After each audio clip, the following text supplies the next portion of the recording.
プロシアの歴史11、モーリスの娘。前回まででプロシアの歴史としてシュマルカルデン戦争までの話を終えました。今回はプロシアの歴史にオランダの歴史を絡めてシュマルカルデン戦争の頃のヨーロッパがどんな状況であったのかを考えてみようと思います。ウェストファーレンの平和によってオランダは最終的に大国間による承認を得て独立を果たしました。オランダの独立は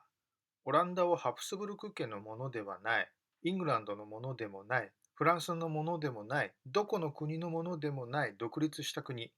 緩衝地帯とすることによって繰り返されていた戦争からヨーロッパを脱出させたいと願った大国間の思惑とオランダ自身にあった独立を願う気持ちが合致した結果だったといったように記憶しています。ただそれはウェストファーレンの平和1648年以降の話でした。ウェストファーレンの平和以前のオランダはハプスブルク家の領土でした。カール5世のオランダへのこだわりは郷愁以上のものだったと思います。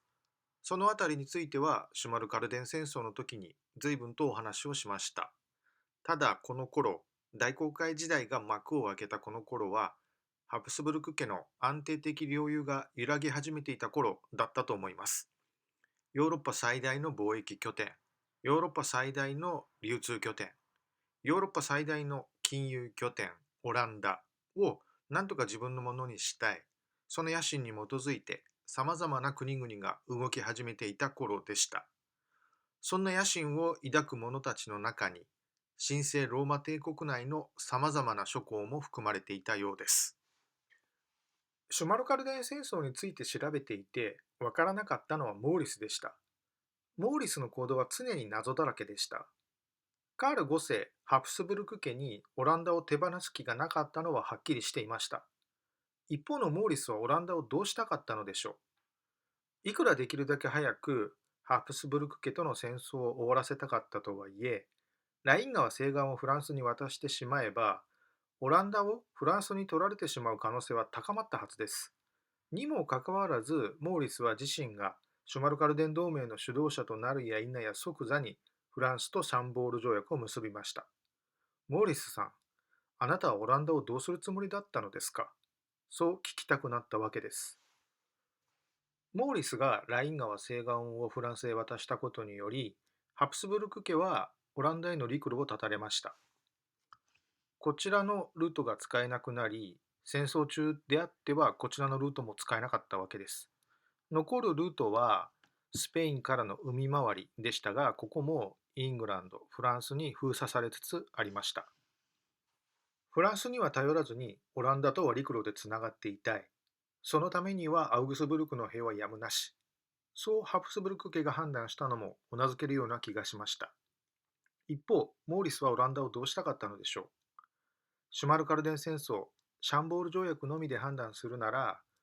オランダをフランスに取られてしまうのも仕方がない。モーリスはそう考えていたようにも映ります。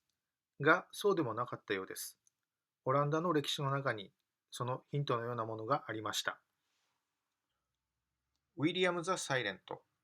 あのオランダ建国の父と言われるウィリアム・ザ・サイレント。その2番目の奥さんがモーリスの娘だったのです。モーリスの奥さんはヘッセンのランドグレーブ、フィリップ・ザ・マグナニマスの娘でした。この娘とモーリスの間に生まれた女の子、この女性がウィリアム・ザ・サイレントの2番目の奥さんでした。そしてこの2人の間に生まれたのがナッソのモーリス。オランダに軍事革命をもたらしたあのナッソのモーリスでした。オランダの軍事革命の背後にはウェッティンの軍事力が潜んでいたような気がしてなりません。モーリスの娘とウィリアム・ザ・サイレントの結婚をお膳立てしたのはモーリスの弟アウグストスだったようです。というのはモーリス亡き後、この娘を養育したのがアウグストス夫妻だったからです。アウグストスについて思い起こしておきたいのは、この人がモーリス亡き後、ザクセン選定公を引き継ぎ、ハプスブルク家相手にシュマルカルデン戦争を終わらせるため、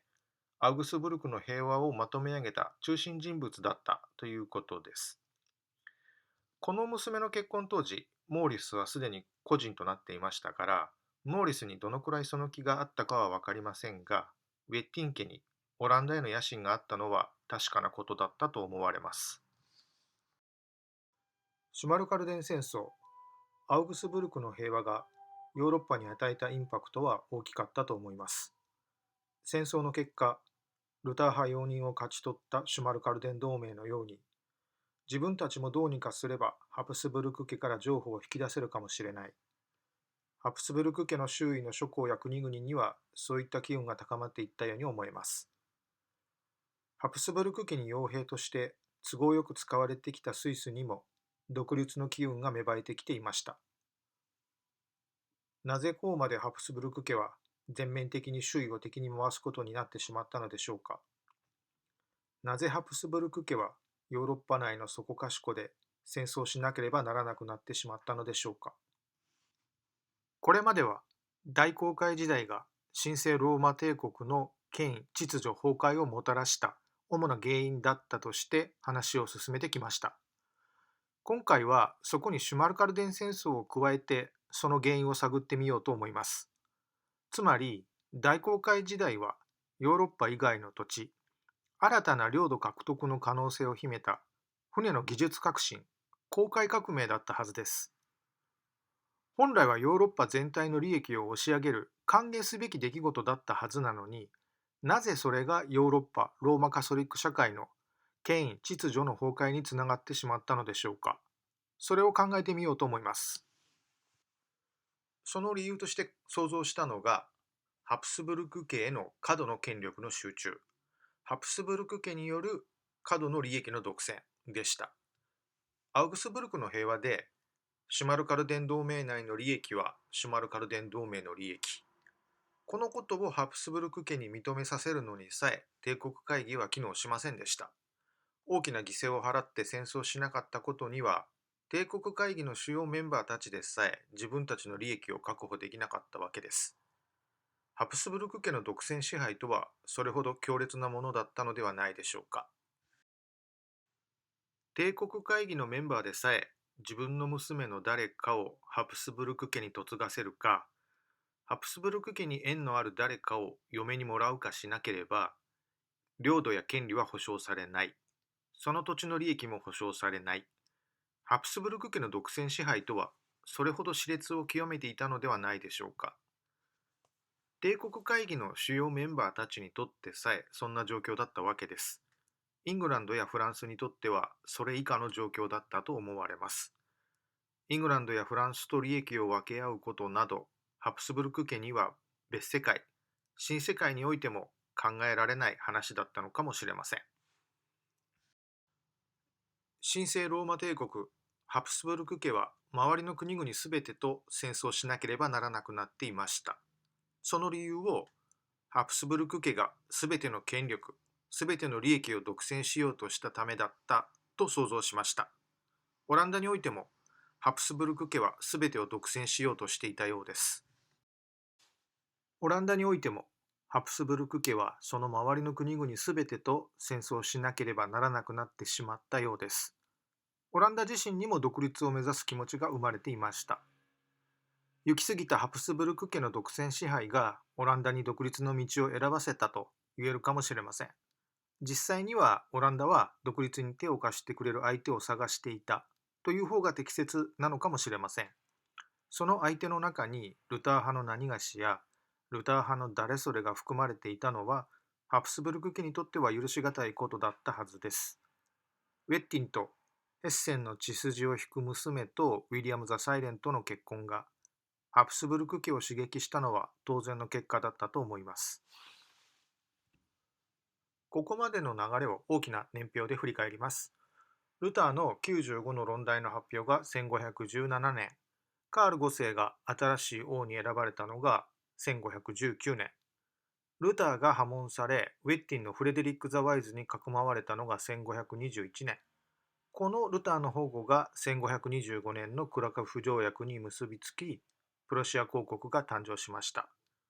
カール5世がサラゴサ条約によって新世界貿易に道筋をつけたのが1529年、翌1530年にカール5世は戴冠式を済ませました。1546年、ルターが亡くなるとシュマルカルデン戦争が始まりました。そしてアウグスブルクの平和は1555年でした。ここまでをプロシアの歴史10までとしてお話ししてきました。この先の話がより理解しやすくなるように、ウェストファーレンの平和まで分かる範囲で年表を追ってみようと思います。ウェストファーレンの平和は1648年。ウェストファーレンの平和に至る大きな2つの戦争。80年戦争の開始は1568年。30年戦争の開始は1618年。80年戦争に一区切りをつけた12年間の休戦が決まったのは1609年。